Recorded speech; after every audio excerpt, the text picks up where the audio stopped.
Salut, c'est Sébastien, bienvenue sur cette nouvelle vidéo. Aujourd'hui, on va répondre à une question qui est comment créer son entreprise en étant fonctionnaire. Comme tu le sais, je vais te balancer le générique et on se retrouve juste après.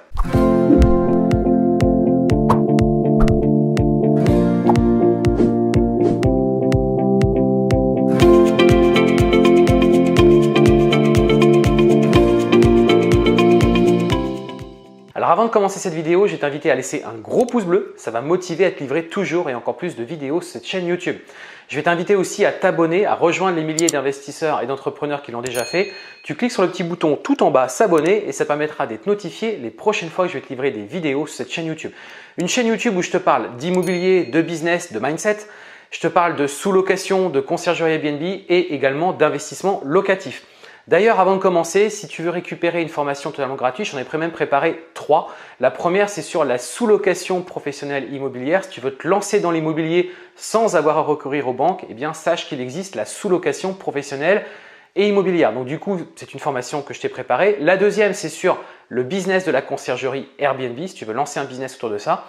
Et la troisième formation gratuite, eh bien, c'est sur l'investissement locatif. Si tu cherches à trouver des biens rentables ou comment obtenir un crédit bancaire et comment exploiter, automatiser ta location courte ou moyenne durée, je t'ai préparé une formation gratuite à découvrir. Tout en bas, tu déroules, tu verras, tu découvriras tout ça et ça permettra de te former gratuitement. Donc aujourd'hui, on va parler et on va répondre à cette question comment créer son entreprise en étant donc fonctionnaire. Donc, pourquoi je te fais cette vidéo? Tout simplement parce que c'est une question qu'on me pose très fréquemment et notamment tous ceux qui sont fonctionnaires et qui souhaitent rejoindre mes programmes de formation me posent en introduction cette première question parce que pour eux forcément c'est déterminant, est-ce qu'ils peuvent le faire ou pas. Donc une question qu'on pose avant la prise de mes formations mais également lorsque les personnes ont rejoint le programme, eh bien, même s'ils ont eu vent que c'était possible, etc., le fait est qu'ils sont quand même inquiets par rapport à ça et donc ils veulent qu'on les conseille donc par rapport à la mise en place de leur création de leur société tout en cumulant leur poste de fonctionnaire. Donc bien évidemment, moi j'ai une personne dans mon équipe qui t'accompagne pour mettre ça en place, tu es fonctionnaire et que tu veux créer une société. Voilà, on est vraiment capable de t'accompagner dans la mise en place de ce projet-là, bien entendu en respectant toutes les règles, toutes les lois, hein, ce n'est pas un truc boiteux, on te fait ça vraiment dans les règles de l'art. Donc, et je t'en parlerai à la fin, si tu veux notamment qu'on puisse t'accompagner, tu n'hésiteras pas, tu verras dans la partie commentaires, on t'a prévu un appel stratégique, c'est-à-dire que tu renseigneras ton numéro de téléphone et on pourra te contacter et échanger avec toi sur ton futur projet. Première chose, tout d'abord, fausse croyance. Tu l'as bien compris, si je te fais cette vidéo, c'est que clairement, on peut entreprendre tout en étant fonctionnaire. Fausse croyance, puisque beaucoup de personnes pensent que sous le prétexte qu'on est fonctionnaire, eh bien, on ne peut pas travailler, on ne peut pas créer une société dans le domaine donc, du privé, lucratif, on ne peut pas donc recourir à ce type d'exploitation. C'est une fausse croyance puisque bien entendu, c'est possible, sinon je ne te ferai pas cette vidéo. Donc, il va falloir arriver à déterminer si c'est notamment une activité accessoire ou pas. Ça va un petit peu conditionner la suite du déroulement pour la mise en place de ton projet. Ce que j'entends par là, c'est accessoire, c'est-à-dire est-ce que c'est vraiment une activité complémentaire? C'est-à-dire que c'est accessoire, hein, donc ce n'est pas ton activité principale. Ton activité principale reste ta fonction, hein, donc ton poste de fonctionnaire. Donc voilà, c'est ton activité principale et en parallèle de ça, tu mènes d'autres projets plus à titre personnel, donc soit à travers des sociétés d'exploitation, soit à travers une SCI, par exemple, si tu veux faire de l'investissement locatif, c'est également possible. Donc du coup, il va falloir au départ déterminer si c'est bien accessoire ou pas. Et cette vidéo va clairement s'adresser à tous ceux qui font ça de manière accessoire, c'est-à-dire que leur but, ce n'est pas de remplacer leur poste qu'ils ont actuellement, mais c'est plutôt de se créer des revenus complémentaires.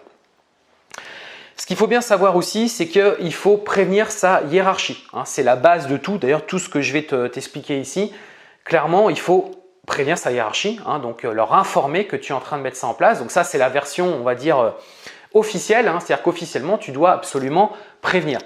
Maintenant, je te le dis aussi, par expérience, beaucoup de fonctionnaires font l'investissement locatif, font la création de sociétés pour de la sous-location, de la conciergerie Airbnb ou autre hein, d'ailleurs, hein, ça ne concerne pas uniquement que ça, mais ils ne préviennent pas forcément. Je connais personne autour de moi qui a été comment dirais-je, inquiété par rapport à ça et qui a eu des soucis dans le cadre de cette activité. Alors bien évidemment, je ne vais pas te dire d'aller fanfaronner ou te pointer avec ta nouvelle voiture toute luisante en fanfaronnant comme quoi tu as gagné de l'argent, etc. Au-delà de ton travail initial. Bien évidemment, voilà, il faut quand même rester, on va dire, intègre et faire ça, bien évidemment, mais sans n'exposer ça non plus, enfin ne pas l'exposer non plus forcément au grand jour, parce que c'est toujours pareil, il y a toujours des jalousies, des personnes qui pourraient essayer de te chercher des histoires, etc. Donc ça, c'est, à mon sens, c'est important, mais c'est pareil pour tout dans la vie de tous les jours. Ça sert à rien de fanfaronner parce que tu as une activité qui cartonne. Tu fais ce que tu as à faire, tu fais ta vie, mais ça sert à rien de créer des jalousies par rapport à d'autres. Mais ça, c'est vraiment encore autre chose. Donc, prévenir sa hiérarchie, c'est la version officielle. Après, on verra d'ailleurs que dans les faits, tu sais, il y a toujours la théorie, puis après, il y a la réalité terrain, la réalité, ce qui se passe au quotidien. Et je te le dis par expérience, beaucoup de personnes, beaucoup d'agents de la fonction publique n'ont pas forcément déclaré comme quoi ils faisaient autre chose par rapport à leur situation. Ce qui est important, par contre, ce qui est très important, c'est qu'il ne faut absolument pas que ce que tu vas faire vienne pas concurrencer, on peut dire ça comme ça, mais viennent un petit peu qu'il y ait un conflit d'intérêts. Je te donne un exemple. Tu travailles pour la mairie, par exemple, tu travailles dans le service de l'urbanisme et tu as des projets, par exemple, d'investissement locatif, de création de logements, etc. On pourrait avoir à dire que ton poste est venu influencer et que du coup, tu n'es plus vraiment intègre, c'est-à-dire que tu utilises ta fonction d'agent public pour te favoriser. Et c'est pour ça justement d'ailleurs qu'ils ne veulent pas qu'on puisse exercer d'autres activités, enfin de base c'est contrôlé, c'est ça que je veux dire, parce que justement, il peut y avoir un conflit d'intérêts par rapport au fait que tu es un fonctionnaire, donc tu as accès à des documents ou des facilités que du coup, toi, tu dois être là justement pour garantir le bon fonctionnement de tout le système du gouvernement qui a été mis en place en termes de législation, en termes de réglementation. Okay, et donc, c'est pour ça qu'il faut faire en sorte que ce que tu vas faire ne vienne pas directement, je ne sais pas, par exemple, tu es pompier ou tu es gendarme. Bien évidemment, je ne vois pas en quoi le fait de lancer un business de conciergerie ou de sous-location ou d'investissement locatif viennent perturber ton activité principale. Tu comprends? Par contre, ce qu'on va te demander, effectivement, et c'est ça qu'il faut que tu respectes, c'est que sur ton temps de travail, bien évidemment, tu ne travailles pas pour ton propre intérêt dans le cadre de ta société. Mais tout ça me paraît tellement évident, mais je préfère quand même le rappeler.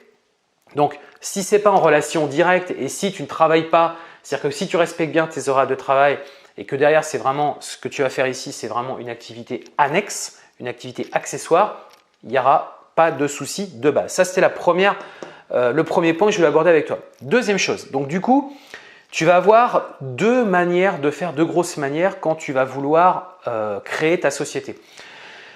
Si tu veux rester discret, c'est-à-dire que tu ne veux pas que ça se sache, tu n'as pas prévu de prévenir ta hiérarchie et que tu veux quand même lancer ton business.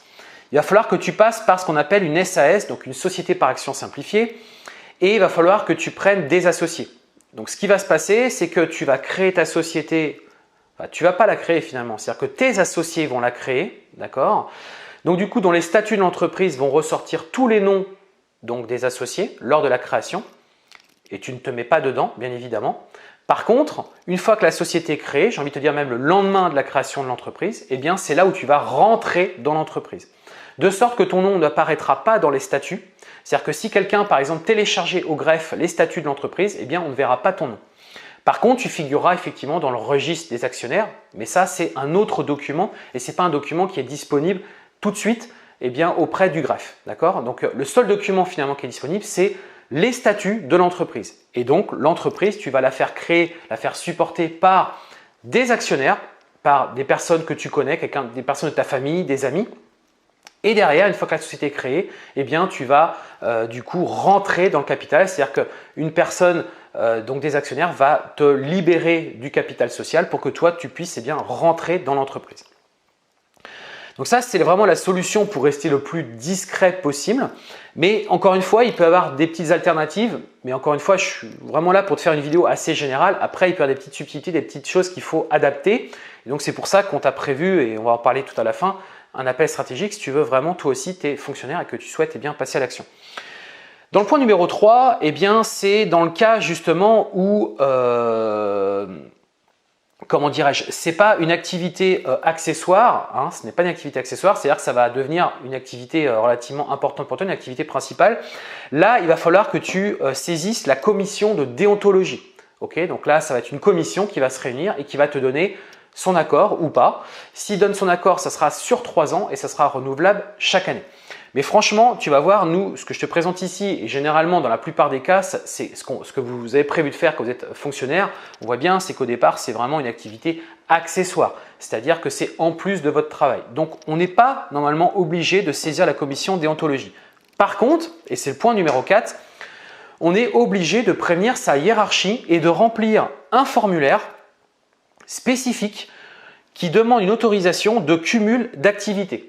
Okay, donc ça, il faudra que tu remplisses ce formulaire. Alors ce formulaire, où est-ce que tu peux le trouver? Je te l'ai préparé tout en bas de la vidéo, tu verras. Tu pourras télécharger ce formulaire et ça te permettra de le remplir et de le soumettre à ta hiérarchie, comme quoi tu vas demander une autorisation d'un cumul d'activités. Tout simplement, tu vas informer ta hiérarchie de ce que tu vas faire et du coup, ça te permettra d'être vraiment conforme par rapport à ta fonction d'agent public. Donc, voilà un petit peu ce que je veux dire dans cette vidéo. Ce que je veux rajouter également, c'est que si tu es dans cette configuration et que tu te poses quand même des questions et que tu souhaites être accompagné tout simplement dans la mise en place de ta société, sache que c'est possible. J'ai une personne de mon équipe qui est vraiment spécialisée dans tout ce qui est juridique, création d'entreprise, fiscalité, notamment qui participe dans le cadre de mes formations. Quand on prend mes formations, tu as accès justement à ce type d'informations qui sont quand même des informations assez précieuses et surtout qui sont assez spécifique à chaque personne. Il n'y a pas de règle absolue. Là, ici, je t'ai donné un cas général, mais après, ça dépend vraiment de ta situation. Donc, si toi, tu souhaites récupérer une de mes formations ou que tu souhaites tout simplement mettre en place ton projet de création d'entreprise, n'hésite pas dans la partie description, la partie commentaire, tu verras, tu auras un lien qui te permettra de rentrer en contact avec moi ou une personne de mon équipe pour t'aider et pour faire une étude par rapport à ta situation et comment on peut t'accompagner justement sur la création de ton entreprise. Mais encore une fois, quand tu rejoins mes programmes de formation, c'est inclus dans le package, c'est-à-dire que tu peux justement, on t'accompagne vraiment même si tu es vraiment fonctionnaire. Et encore une fois, je te le confirme, c'est possible. Voilà. J'espère que cette vidéo elle a pu t'aider. N'hésite pas à la partager à d'autres collègues fonctionnaires. N'hésite pas aussi à la commenter, à rajouter peut-être des précisions que j'aurais pu oublier ou raconter un petit peu toi, ton expérience, comment tu vis ça et comment tu as pu mettre en place ta société en étant fonctionnaire. On a terminé, je vais te souhaiter une excellente journée et je te dis à très bientôt. Ciao!